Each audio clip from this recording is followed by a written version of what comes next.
Hello there, boys and girls. Good morning and welcome to Anaheim and welcome to the Namm show where the music begins.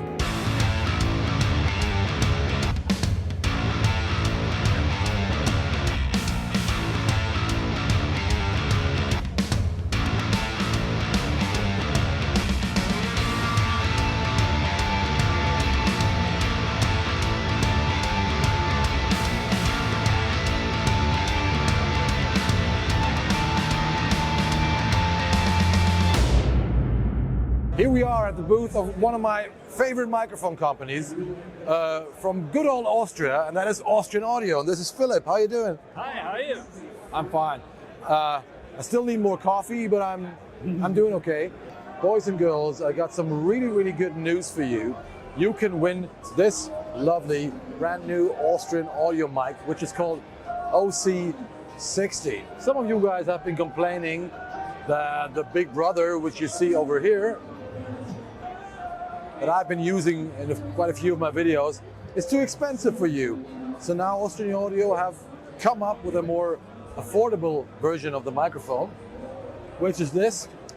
I haven't heard it so far, but what they told me is it is the exact same capsule built in Vienna, in Austria, but the microphone, the rest of the microphone is assembled in China with, you know, the little cheaper parts, the housing, but no compromise with the sound. That means they could bring the price down to 399 euros, which is just insane. So it's cardioid only, it has just a simple filter, no pad, but that mic doesn't need a pad anyway. And this is a really cool way of getting that sound. Great vocal mic, great overhead mic. I'm using it all the time. If you want to win this microphone, all you got to do is subscribe to my email list below and sell your soul to the devil. And I don't know, in about 1 week or something, I will announce the winner of that microphone and Austrian Audio will ship it to you. So sign up to my email list, win this mic. Look who I ran into, my man Marek from Driftwood Amplifiers. It's actually the first time that we meet. Isn't it ironic that we had to fly to California to meet?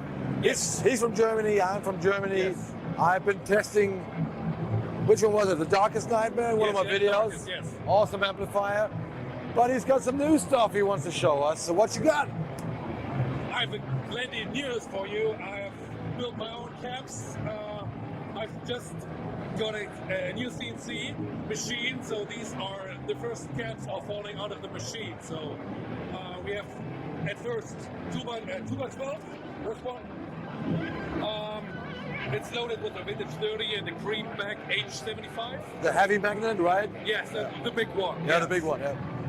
Then we have the 4x12s with also vintage 30s and cream max H75. In an X pattern or what? No, straight pattern. Ah, so it's vintage 30 and... Yes. But you can, it's always in Driftwood, you have the opportunity to just... Option to... Yeah. But why did you go like this? I don't know, it's just a personal preference. Okay. But as I said, you have all custom options, so you can choose whatever speaker you can. And the cap can look like this, or like this, or whatever.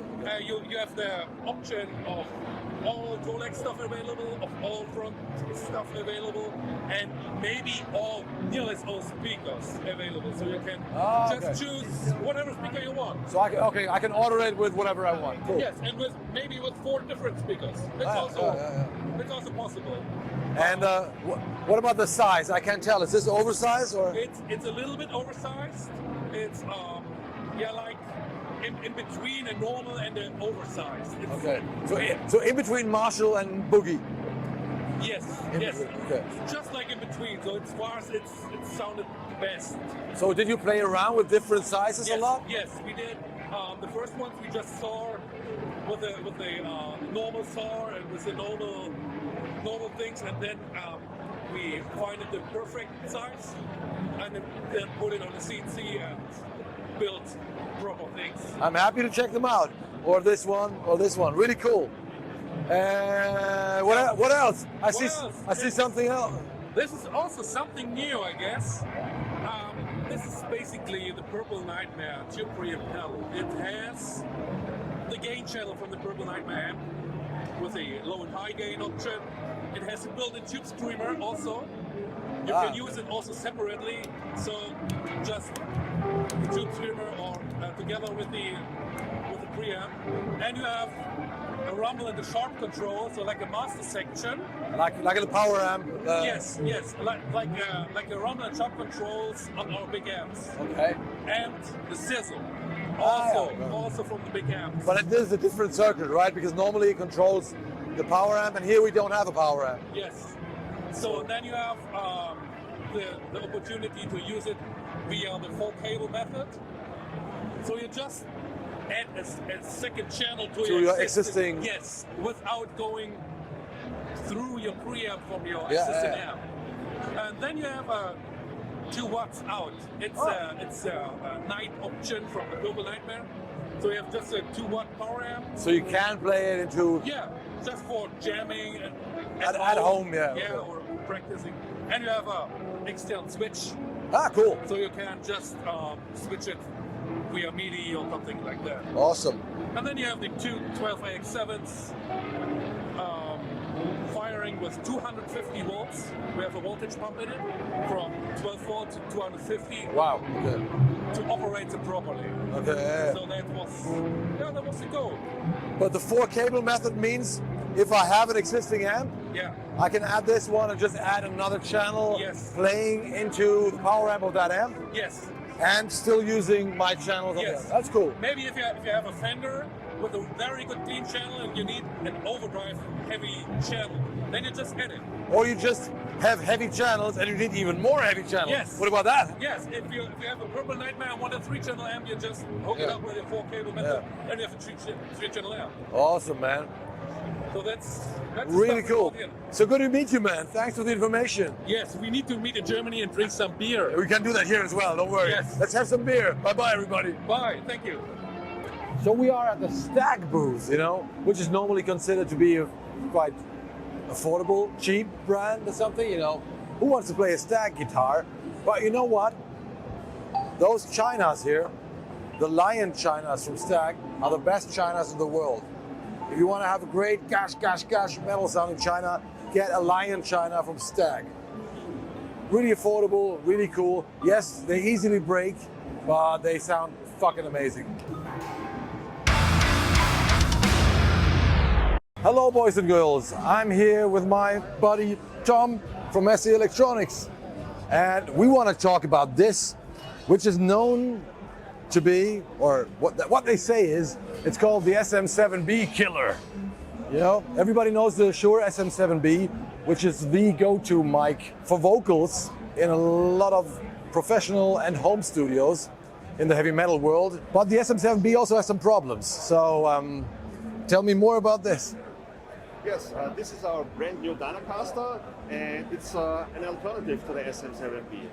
SM7B, when you use it, it's a good microphone, but as Kohle just mentioned, there are some, let's say, challenges. For example, it has quite low output. That means the lowest output ever. Less than a ribbon mic. It's terrible. Yeah, but and of course, in most cases, you need to buy an expensive audio interface or have an additional preamp to get the signal right, to get the best out of it. Otherwise, you would end up in a lot of noise, and the sound quality is not that great. And that, let me just interrupt, but that is a real problem because people get an SM7B because they think that's the mic everybody's using. Then they have their entry-level interfaces, have to crank them because they need whatever 70 dB of gain, and then it gets noisy and sounds bad. So what did you do about it? The cool thing is we built a microphone preamp inside here in the microphone. You just can turn it on with the slow switch, and the problem is solved. It has a high output because the signal is 30 dB louder than any other dynamic microphone on the market. And what about the mic itself? Is it based on one of your other dynamic mics, or is it a new? Let's have a closer look. It's actually based on our very successful dynamic handheld microphone, the V7. And with this capsule, it's tailored for typical speech and vocal applications. That means when you perform in front of the microphone, it captures your voice in the right way. The sound quality is very consistent and captures your full emotions. But you know what? If you already have an SM7B, right, and you can't afford a new mic, but you're having trouble with, you know, not getting enough gain, you got another solution, right? Yes, it's our Dynamite. It's an inline preamp, which can just put it between any dynamic or passive microphone and your audio interface, mixer or whatever, and you get an additional boost of incredible 28 dB. Amazing. So if you guys are looking for a new vocal mic for some evil vocals, check out the, what is it called? Dynacaster. Dynacaster. Thanks, Tom. It was a pleasure.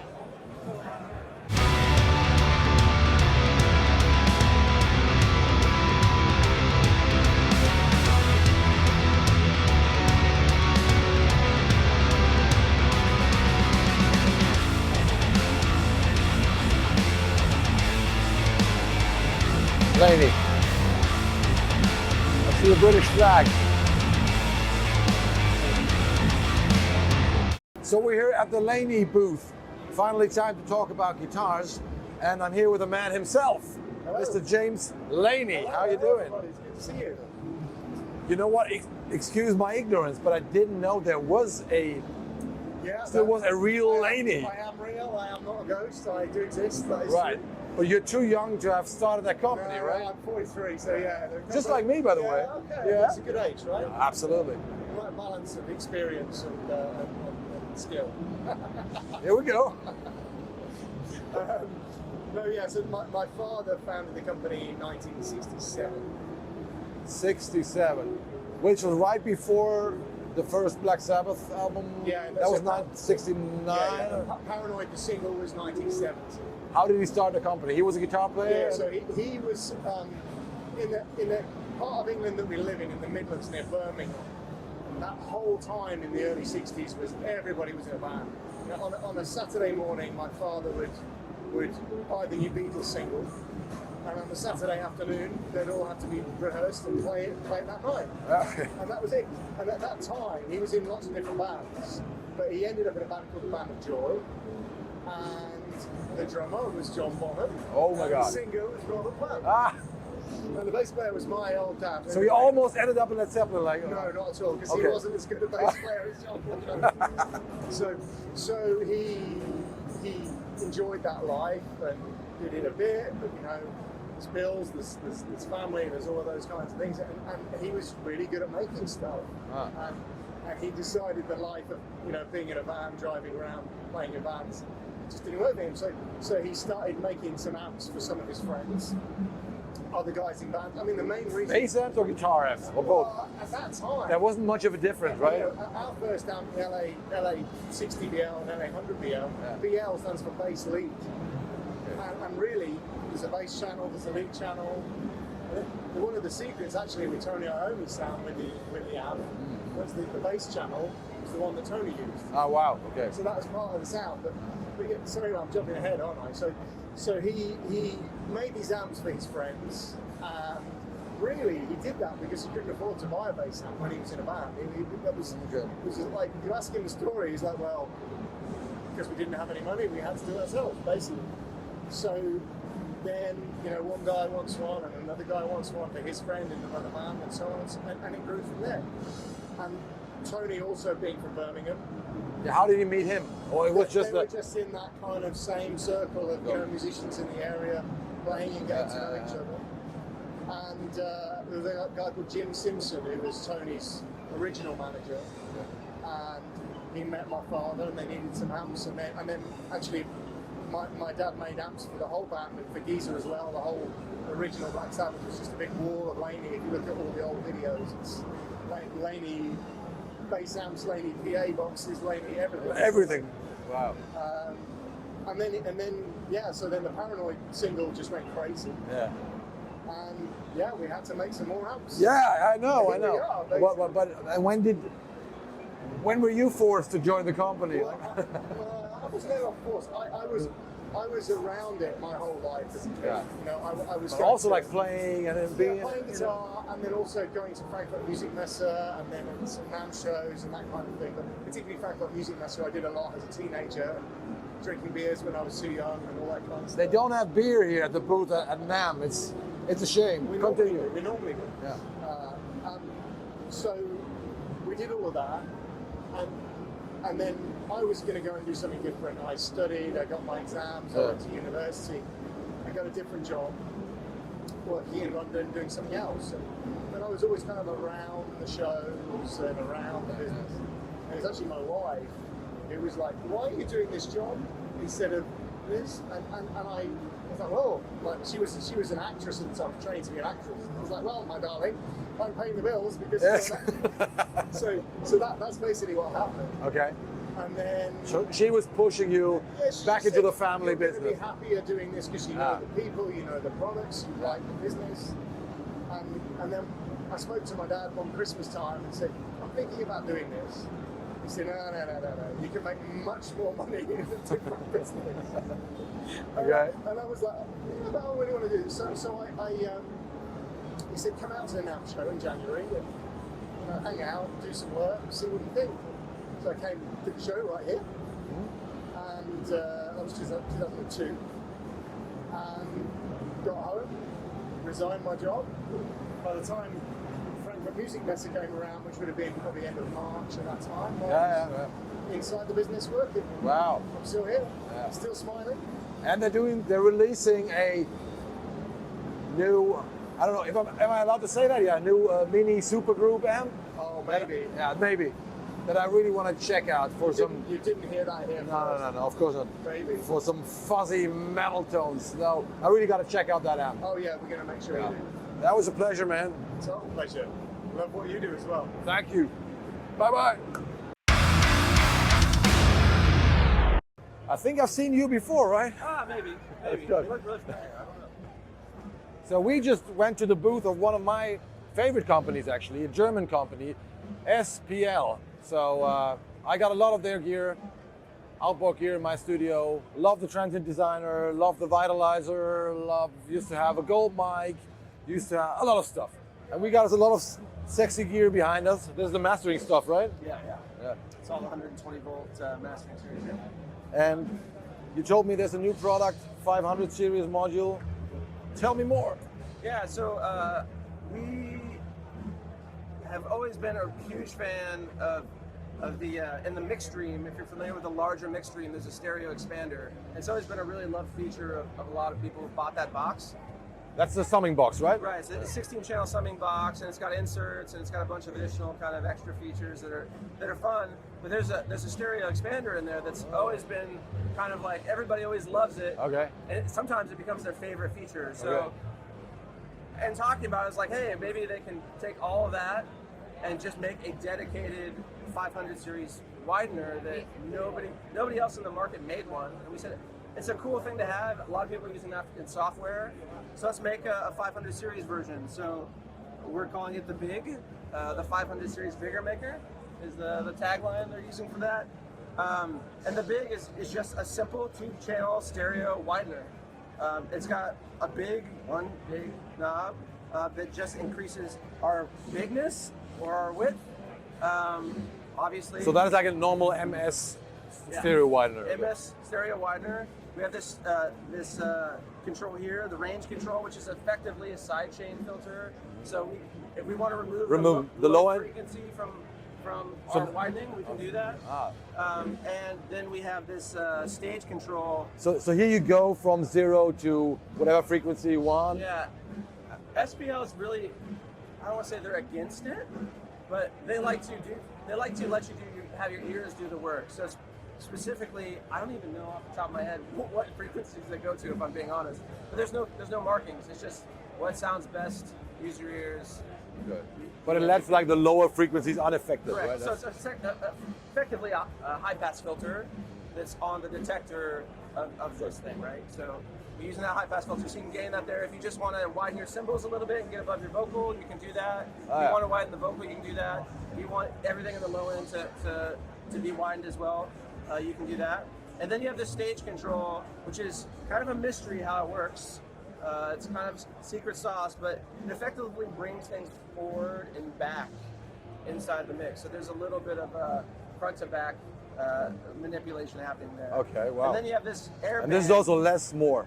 Less more, yeah. All the way to the left counterclockwise is off, and then all the way to the right is max. They're all detented pots. You obviously can't see those, but they're all detented, so they feel really nice. And then we have this control that says just bass on it, but it's actually derived from the air bass control in the iron. So if you're familiar with the iron compressor, it's got a function called air bass. It's a really nice little bit of a bump on the low end that doesn't close things down. So when they were experimenting with it, they tossed it in there and they really, really liked it. So, Okay. But you can dial this thing out and you immediately go from stereo to whoa. And it can be kind of trippy.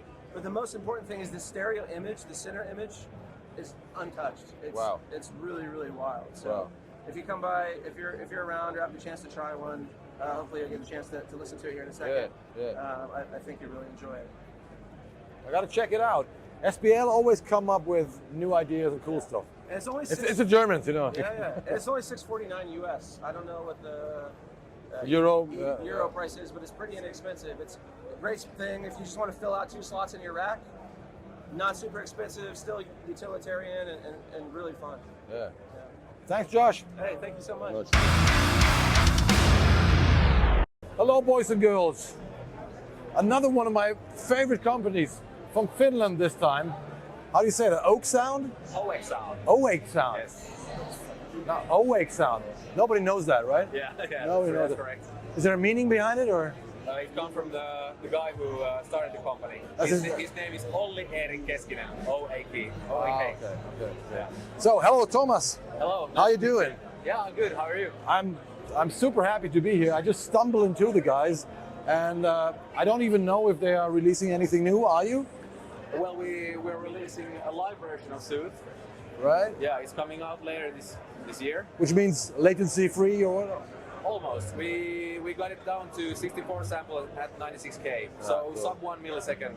It runs on AAX DSP. So Avid consoles. Ah. Yeah. Only, or like Yeah. Because native you will have an additional latency, right? Yeah.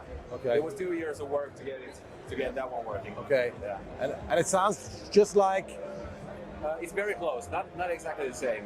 Yeah. But it's very close. I mean, it can be as good as the what is it called, the most extreme mode or something that you can. Because it's a resonance suppressor. Yeah. And That takes time, right? It takes time to realize it's a resonance. Yeah. So it's not quite the same, but it's really, really good.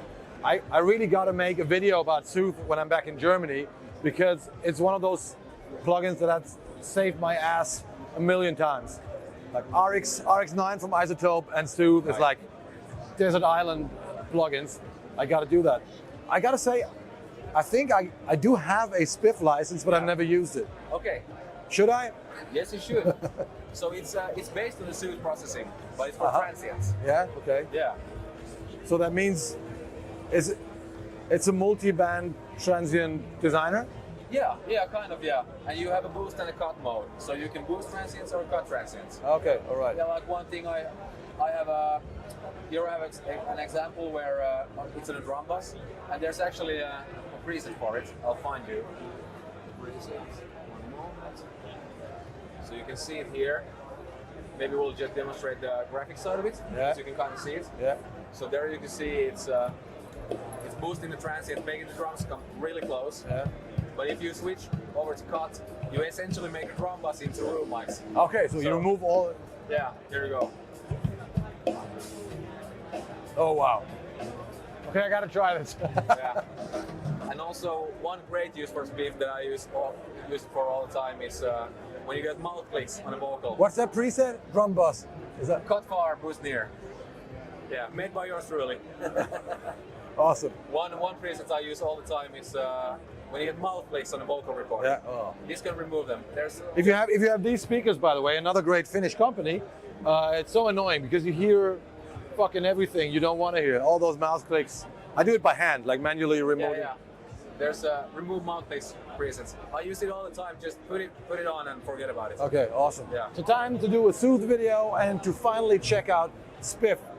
So great to meet you. Thank you Great very to meet much. you. Thank you for stopping by. Have a great show. Here we are at the booth of one of my favorite microphone companies from good old Austria, and that is Austrian Audio. And this is Philip. How you doing? Hi, how are you? I'm fine. I still need more coffee, but I'm doing okay. And those guys have just released two very interesting looking microphones. Why don't you talk about it? Yeah, let's come over here. Actually, we have brought out two instrument microphones. And as always, we try to be a bit innovative and we try to focus a bit on the needs of the engineer. And one of the needs of the engineer is you need to adjust it. And sometimes you need to do these little adjustments that are very hard if all the stands are already put up. So you can really do these slide movements here easily. But wait, well, look at this. That's the cool part. Is it 180 degrees swivel? Amazing. I mean, on toms, for example, you know, Yeah, exactly. you can make the slightest adjustments and, you know, like point at the middle of the head, get more low end, or at the edge, get more mid range.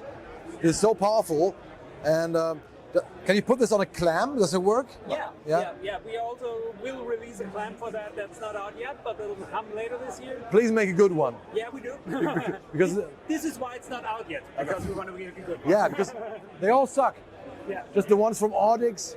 Hello, Audix. Like, they're always moving, or you can't position them. So, but this is fantastic. So this is a dynamic mic, or? That's actually an active dynamic mic, so you need phantom Power. power. But it gives you the advantage that even the high-pass filter that's built into this microphone will sound exactly the same, no matter of the input impedance of the preamp, of your mixing console of the preamp, yeah. or preamp. All right. Also has a pad here because we are amplifying it a bit, so that you have no problems with long cables. We all need to know the situation. Yeah, we all have digital stage practice, but they're still in one corner of the stage, and you have to route the cables also. Yeah. No problems with this microphone. And is it based on anything, or is it like a totally new product, like sonically? No, it's totally new design. Okay. Totally new design. And sonically, like it's designed for toms, the drums. I would prepare it for guitars. drums, guitar amps, bass amps, all these. If it comes into like wind instruments or those things, I would recommend the condenser version over here.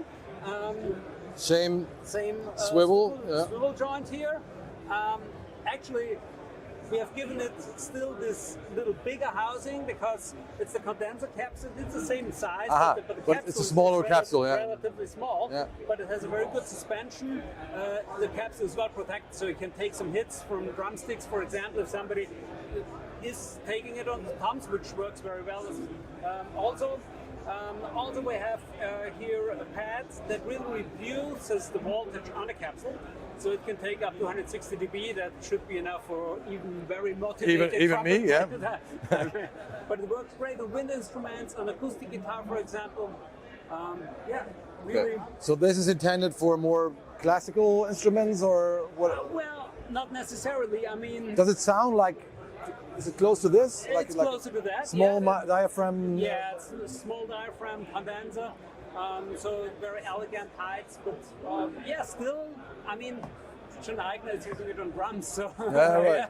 it still can withstand that. I really want to check them out. So once you have your clamp ready, Yeah, I want to check them out on toms and snare. That's really looks really promising. we will make that happen. Thanks a lot, man. Hey, thank See you. you. Appreciate it. Hello, boys and girls. We are here at the Audix booth. And for me, Audix, their dynamic mics are still some of the best sounding drum mics. And I think Audix, for me, they invented the modern sounding dynamic microphone. That's when I stopped using 57s on my toms or, on my snare. How are you doing, John? I'm great. Nice to meet you, Kristian. And my favorite, actually one of my favorite, or isn't my favorite, Audix mic is one that you're not making anymore. That's the D1. Or is it still available? We could make the D1 if we wanted to, but the reason the D1 got discontinued is because engineers wanted a mic that fit in the SM57 clip. And so we came up with the i5, which fits in the SM57 clip, but it's got the tough metal grill instead of the plastic, so you don't have to buy a couple rolls of gaff tape, you know, Yeah, for 57 grill back. And it's also a cardioid mic, so it has a wider pattern, whereas the D1 was hyper. Okay. So we were kind of trying to kill a couple of birds with one stone, but if we wanted to, we could bring the D1 back. Okay, but it's a different sounding mic as well, or is it it's more like a 57, but it still has more low end to it than the 57 does. But there are a lot of fans of the D1. But yeah, that's what, because I bought your drum. How do you call them? The pack. The pack, something like 20 years ago, and it included the D1 back then. Yep. And then later I kept on buying more and more D2s and D4. You know what? The only thing I don't like about Audix, I like to criticize people, is your clamps. I gotta say that. No. Yeah, they constantly, like, drummers tell me, like, it happened again. It's like in the studio, like, moving. Like, I mean, they work. I would recommend not using them if you're recording, because they will bring some transference. Yeah, and you get some rattle sometimes, right? Yeah. It's just, so I'm They're using. meant for live. They're really meant for live. Yeah, right.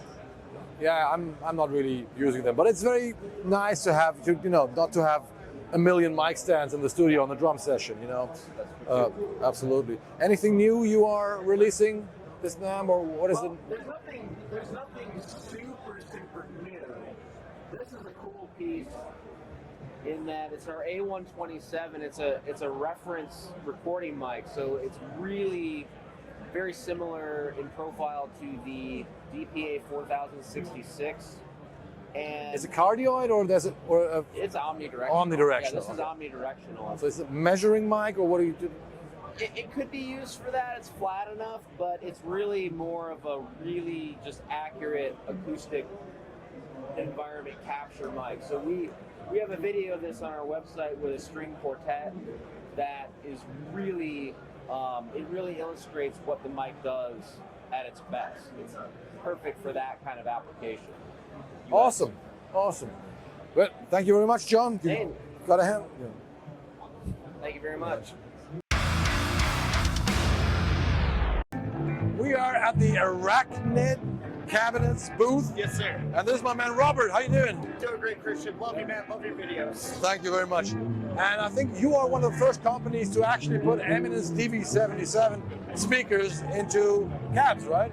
Other than Omega, because Big Thompson, but yes, other than that, I'm actually one of the few companies that Eminence is my proprietary or first choice for the speaker versus it being an aftermarket thought. It's still hard to get them, right? They are right now. They unveiled them in 2022, and I was here at that Namm, and then COVID happened, and the world stood still, and supply issues. I remember when I did the video about the DV77, they were like, release it now. We're gonna have it very soon, Yeah. Until now, at least in Europe, you can hardly get it. I think it's a little better over here, but it's a great speaker. It is. It's a super coveted speaker. I've got a lot of vintage 30 guys. Don't get me wrong, I love vintage 30s, and I have artists who have vintage 30s like Gary Holt. But he's making the cabs for Gary Holt, by the way, from Exodus, Slayer. That's a real honor, right? Yeah, it really is. And Sammy Dwayne from Goat Whore, one of my first big names, who was like, I want that DV77. I mean, he's always been a vintage 30 guy. But he's like, Rob, I gotta have that DV77. I gotta have it. So Sammy's one of the first two or three cabs to get the DV77. They're hot. People love them, man.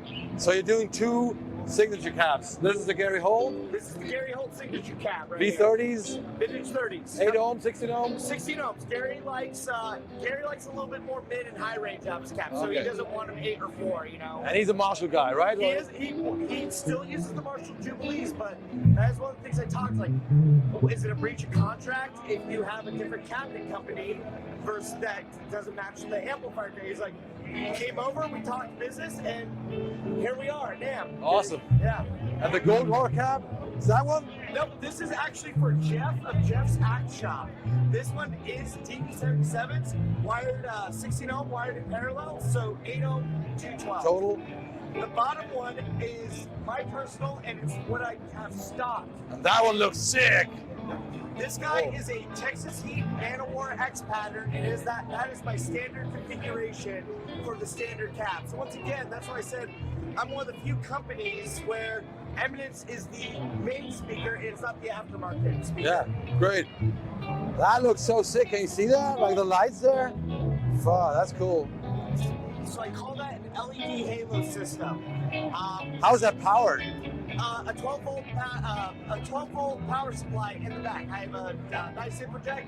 You know, most serious musicians, I would hope, are using a power conditioner with their amplifiers anyways. So that's where you should be able to plug in your power supply. Awesome. And the cabs look really fucking evil. I like that. So you make custom orders as well? Or I do. Every cab has there's a standard construction, just like any other company. ESP, they build their V's a specific way, but beyond that, all the aesthetics are custom to the customer to make them as unique as you. So the LED halo system, not something you have to get. If you don't like it, it splatters, you can get them or leave them. Choose your color. I have that at checkout. But another thing I like to focus on is it's not just the frosting that makes the cabs, it's also the construction. I'm all about marine grade bolting birch and dovetailing my joints. I will never skip on utilizing marine birch and dovetailing. It doesn't matter if you get a 112 big cabinet, that's a standard. I won't. What's the size, by the way? Is that oversized? Yeah. So 30 1/4 tall, 30 wide, 15 deep. So technically it is oversized in volume because of that extra inch in depth. Okay. But it's closer to Marshall than to Boogie? Yeah, it's closer to. It'd be closer to Mesa than Marshall. Okay, okay. Awesome. So it doesn't get any more metal than that, right? We got pentagrams, we got a goat, we got blood. I love it. Robert, thanks for the information. Thanks, Kristian. I appreciate that, brother.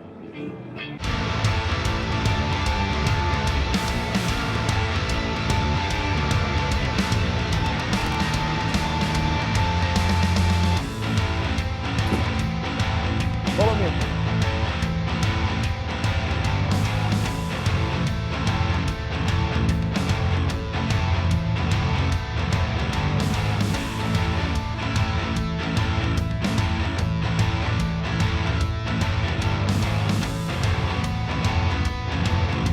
So now I'm here at the SSL booth with Mark, and I want to talk about the almost brand new bus compressor called the Bus Plus.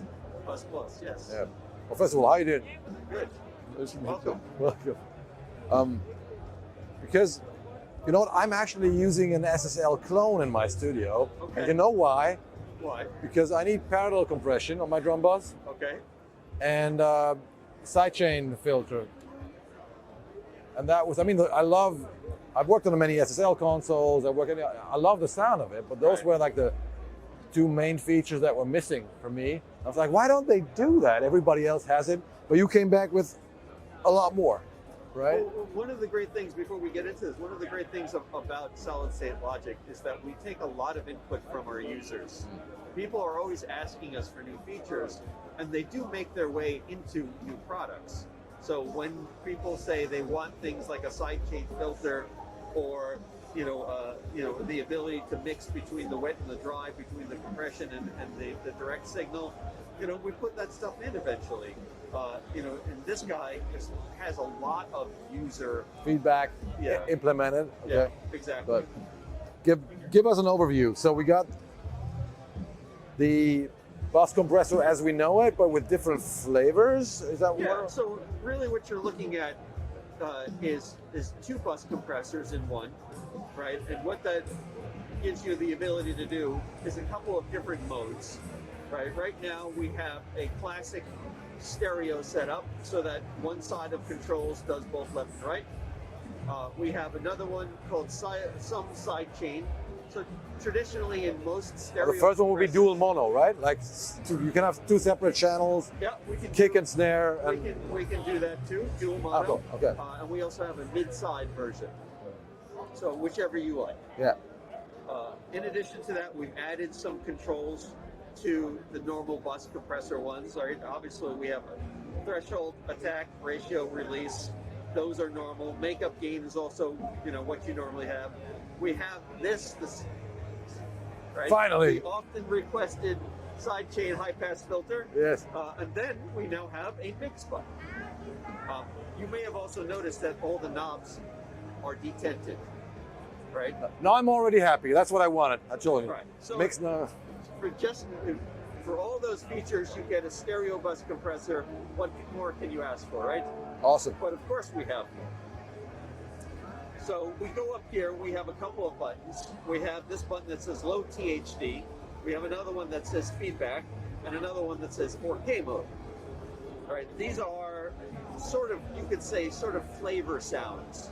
Right, so low THD, you turn this up, what this does is tighten up the low end, because a lot of compressors, when they're in line, fuzz up the low end a little bit. So you get a cleaner low end. This gives you a nice tight, even when you're using compression.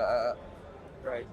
This feedback is a feedback circuit. So what this does is takes the input to the level detection circuit, the thing that tells you when to compress, and puts it behind the VCA rather than in front. Yeah. So think DBX 160 versus 1170. Feedback instead of feed forward, right? Or something like that. Yeah. Right. So there you go. You got two different types of compressors just by pressing that button. This 4K mode, right? So 4K, as in our 4000 series consoles, adds a little bit of harmonic content, a little bit of top end. This is adjustable by 8 levels simply by pressing and holding.